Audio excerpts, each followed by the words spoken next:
Warga Palembang dihebohkan dengan penemuan jasad remaja wanita yang tergeletak di tempat pemakaman umum. Saat ditemukan, jasad gadis itu menggunakan pakaian olahraga futsal berwarna biru dongker dan orange.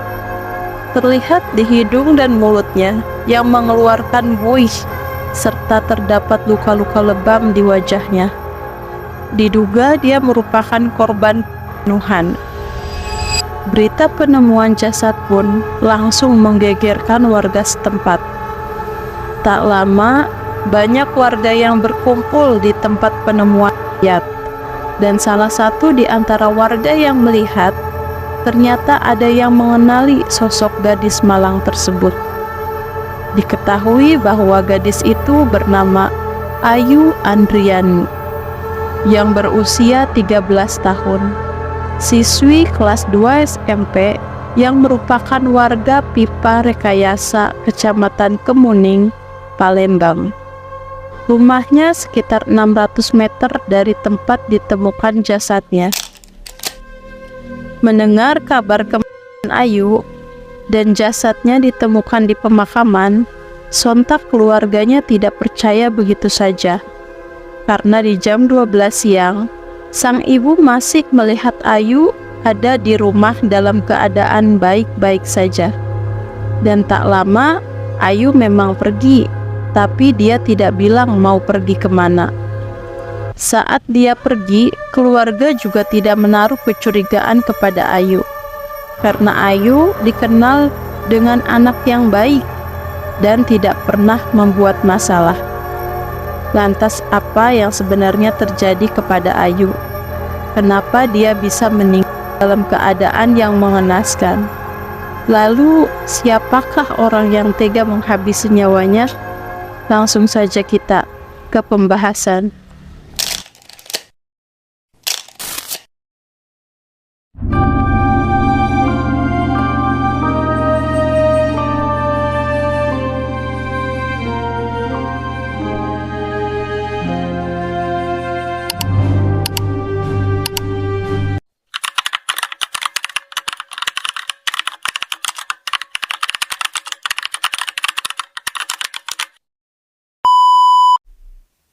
Ayu Andriani, gadis cantik yang merupakan anak kedua dari 4 bersaudara. Dikenal sebagai anak yang baik dan suka membantu kedua orang tuanya. Karena berasal dari keluarga yang tidak mampu, Ayu pun terlihat suka berjualan balon keliling kampung atau di tempat-tempat yang ramai bersama sang adik. Hasil dari penjualan balon ia gunakan untuk keperluan sekolah, dan sisanya dia berikan kepada orang tuanya. Sudah 1 bulan terakhir, Ayu pindah ke rumah sang paman. Sebelumnya, Ayu dan keluarga ngontrak tidak jauh dari sini, hanya beda desa. Di rumah sang paman, ternyata Ayu juga ikut membantu merawat istri sang paman yang sedang sakit stroke. Jadi sepulang sekolah, kegiatan Ayu yaitu merawat istri pamannya yang sakit, lalu sehabis itu dia akan pergi berjualan balon. Semua itu dia lakukan dengan sukacita, tanpa paksaan. Di sekolah juga Ayu dikenal dengan pribadi yang baik, ramah, pendiam, dan termasuk siswi yang aktif. Tidak disangka bahwa di hari Minggu 1 September 2024, ternyata itu adalah hari kematiannya. Atas kejadian ini, tentunya banyak orang yang sedih. Bukan hanya kedua orang tuanya saja, tapi paman dan sang istri juga ikut kehilangan sosok Ayu yang sangat baik. Polisi pun langsung melakukan penyelidikan atas kasus kematian Ayu Andriani yang tidak wajar. Berdasarkan hasil visum, ditemukan adanya luka di bagian leher hingga patah tulang lidah. Selain itu, pakaian kaos bola yang dipakai oleh Ayu sudah dalam keadaan melorot. Dari hasil penyelidikan tersebut, terungkap bahwa Ayu Andriani merupakan korban pembunuhan yang sebelumnya sempat dirudal paksa.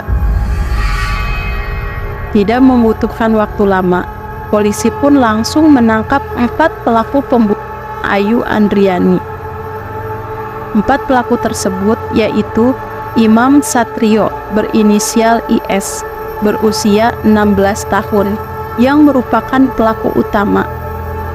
Pelaku kedua yaitu M. Zaid Al-Fikri alias MZ 13 tahun. Pelaku ketiga yaitu Nail Syam Afzal alias NS 12 tahun.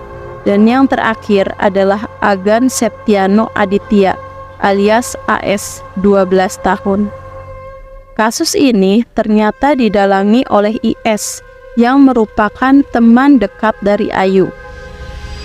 Menurut pengakuan IS, dia mengenal Ayu baru 2 minggu yang lalu dari temannya yang berinisial M. Lalu mereka pun berkenalan di media sosial Facebook. IS pun ternyata jatuh hati kepada Ayu. Nah, sejak dari perkenalan itulah mereka sering chattingan dan hubungan mereka semakin dekat. Di hari kejadian, sebelum peristiwa pembunuhan itu terjadi, ternyata keempat tersangka sempat berkumpul di rumah IS sekitar pukul 12 siang. Setelah itu, kemudian mereka pergi menyaksikan pertunjukan kuda kepang di kawasan Pipa Raja, Kecamatan Kemuning, Palembang. Di sana, IS sempat ketemuan dengan Ayu. Lalu, setelah menyaksikan kuda kepang, IS mengajak Ayu untuk jalan-jalan di sekitar krematorium dan diikuti oleh 3 tersangka lainnya. Lalu pergilah mereka ke sana. Sesampainya di sana, tiba-tiba IS mengajak Ayu untuk berhubungan badan. Akan tetapi, permintaan IS ditolak oleh Ayu. Karena mendapatkan penolakan dari Ayu, IS merasa tidak terima. Akhirnya, dia dan teman-teman yang lainnya menganiaya Ayu. Ayu dianiaya dengan cara dibekap, dicekik, kemudian dipukul di bagian wajah hingga Ayu tak berdaya. Tak hanya itu, Ayu juga dirudal paksa oleh keempat pelaku secara bergilir dalam keadaan sudah tidak sadarkan diri. Setelah aksi bejatnya selesai, untuk menghilangkan jejak, para pelaku kemudian membakar celana dalam dan sendal yang dipakai Ayu. Mereka juga memindahkan jasad Ayu ke tempat pemakaman Cina. Lalu jasad Ayu pun diseret selama 30 menit menuju tempat pemakaman Cina. Sampainya di sana, para pelaku ternyata masih belum puas. Lalu mereka pun kembali merudal paksa Ayu yang sudah tidak bernyawa. Setelah merasa puas, barulah mereka pergi meninggalkan jasad Ayu di semak-semak pemakaman Cina.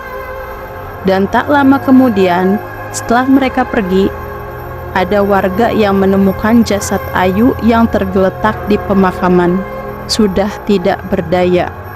Berita penemuan jasad pun tersebar, dan satu persatu warga berdatangan ke TKP. Anehnya, salah satu pelaku malah ikut berkumpul melihat jasad Ayu bersama warga lainnya. Dengan wajah tanpa dosa, mereka juga sampai menyaksikan olah TKP yang dilakukan oleh polisi. Menurut keterangan para saksi, setelah mereka menghabisi nyawa Ayu, mereka kembali ke pagelaran kuda kepang. Di sana, pelaku IS dengan bangganya menceritakan kepada teman-teman yang lain bahwa dia baru saja melakukan hubungan intim dengan Ayu. Bukan itu saja, tanpa merasa bersalah, pelaku IS juga sempat hadir di acara yasinan kematian almarhumah. Pada saat kejadian itu, ternyata para pelaku ini sebenarnya tidak tahu bahwa Ayu sudah meninggal akibat dibekap. Mereka mengira bahwa Ayu itu hanya pingsan. Dan memang sebelumnya IS sudah merencanakan penodaan terhadap Ayu. Namun karena ditolak, maka mereka melakukan penyekapan serta penganiayaan dan berlanjut ke rudal paksa yang dilakukan secara bergilir.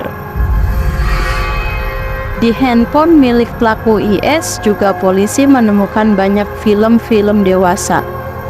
Menurut penyelidikan psikologi Biro SDM Polda Sumatera Selatan, para pelaku ini kecanduan film dewasa dan mereka terinspirasi ingin melakukan hal tersebut.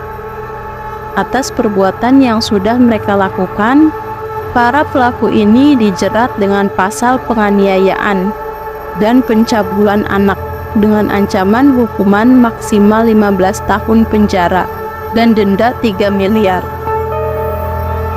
Dan tersangka utama IS dilakukan penahanan, sementara 3 tersangka lainnya yang masih di bawah umur dilakukan pembinaan rehabilitasi di dinas sosial sampai nanti penyerahan tahap kedua kepada jaksa penuntut umum. Sedangkan keluarga korban meminta keadilan untuk almarhumah Ayu dan meminta pelaku dihukum setimpal dengan perbuatannya. Oke, dari kasus ini kita belajar bahwa ternyata kekerasan itu tidak hanya dilakukan oleh orang dewasa, tapi anak yang masih di bawah umur juga bisa melakukan kekerasan tersebut, bahkan sampai kepikiran untuk menghilangkan jejak dan barang bukti. Kita harus berhati-hati, jangan sampai kepolosan dari para pelaku tindak kejahatan membuat kita menyepelekan hal tersebut. Semoga almarhumah Ayu Andriani tenang di sana dan diterima semua amal baiknya, serta semoga keluarganya diberikan ketabahan dan kekuatan untuk menghadapi kasus ini.